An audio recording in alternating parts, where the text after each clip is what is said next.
का विषय है, बीबीएन के फ्यूचर का विषय है, हिमाचल के फ्यूचर का विषय है। जो हमारे बीबीएन में state drug controller Navneet Marwah ji हैं, उनके संरक्षण में, उनके कार्य क्षेत्र में बन रही नकली दवाइयों के विषय में है कि वो कैसे बन रही है। उनकी ड्यूटी है कि यहाँ से नकली दवाइयाँ न बने, अच्छी क्वालिटी की दवाइयाँ बने, लेकिन उनके यहाँ होते हुए नकली दवाइयाँ कैसे बन रही है, ये जांच का विषय है।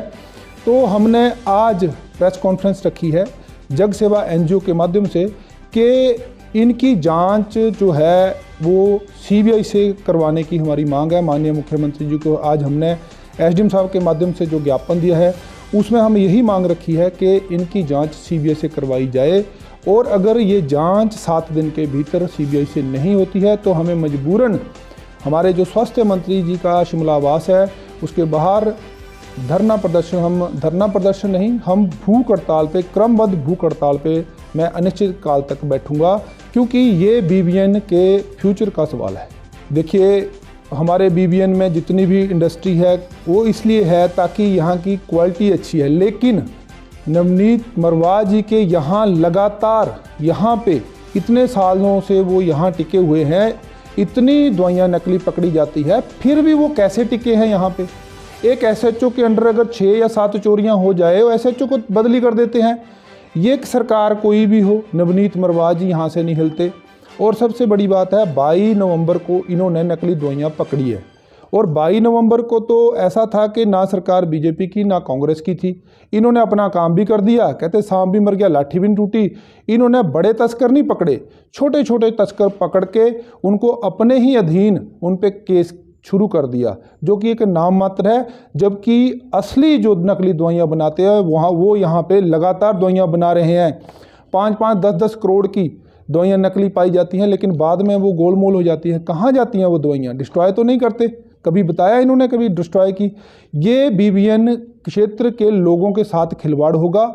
हमारी इंडस्ट्री यहाँ से नेगलेक्ट हो जाएगी, यहाँ की दवाई फेल हो जाएगी, और ऐसा हो भी रहा है। मार्केट में क्या पूरे हिंदुस्तान में बद्दी का नाम जो है ड्रग के हिसाब से, जो फार्मा इंडस्ट्री के हिसाब से है, वो बदनाम हो रहा है। इसको देखते हुए मैं माननीय मुख्यमंत्री जी से हमने ये जरूरी जांच का विषय समझा है कि इसको सीबीआई को जांच दी जाए, क्योंकि पूर्व सरकार में इनके राजनीतिक लिंकों को देखते हुए, ताकि इनको क्यों चेंज नहीं किया है, ये भी एक जांच का विषय है।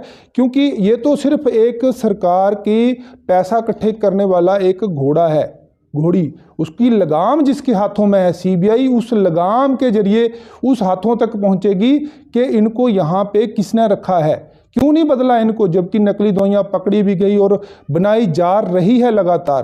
तो नवनीत मरवाह जी यहाँ पे सिर्फ बैठे हैं, अपना काम नहीं करते।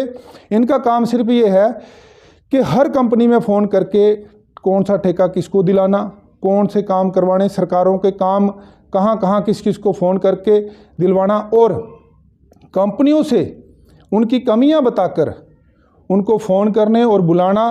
5 या 10 लाख की तो ये मतलब इनकी नज़र में है ही नहीं कुछ। जिससे 5-10 लाख लेते हैं उनको तो ये बैठने के लिए कुर्सी भी नहीं देते। यहाँ करोड़ों अरबों की गेम चली हुई है। ये अरबों रुपया कमा के इन्होंने कहाँ रखा, ये एक जांच का विषय है कि यहाँ से जितनी भी ड्रग फार्मा इंडस्ट्री है वो बदनाम हो रही है। इन्होंने उगाही करनी शुरू की हुई है। इस पे सीबीआई की जांच हम डायरेक्टली मांग करते हैं, और मैं माननीय मुख्यमंत्री जी से यही कहूँगा कि आपसे प्रदेश को बहुत उम्मीदें हैं। सिर्फ 2 ही माध्यम से हम किसी की जांच सीबीआई को दे सकते हैं, या तो माननीय मुख्यमंत्री जी, दूसरा हाई कोर्ट के माध्यम से हम ये जांच सीबीआई को दे सकते हैं। लेकिन मर्डरिस्ट है, इन्होंने मर्डर किया है। कितने ही बच्चे ना जाने उन नकली दवाइयों से मरे हैं, कितने बुजुर्ग मरे होंगे, कितने लोग मरे हैं उनसे। तो डॉक्टर ने तो दवाई दे दी थी, लेकिन बच्चे फिर भी मर गए। वो दवाइयाँ जहाँ जहाँ गई, कितने लोग मरे होंगे। ये लोग कातिल हैं। मैं तब इनकी सीबीआई जांच मांगता।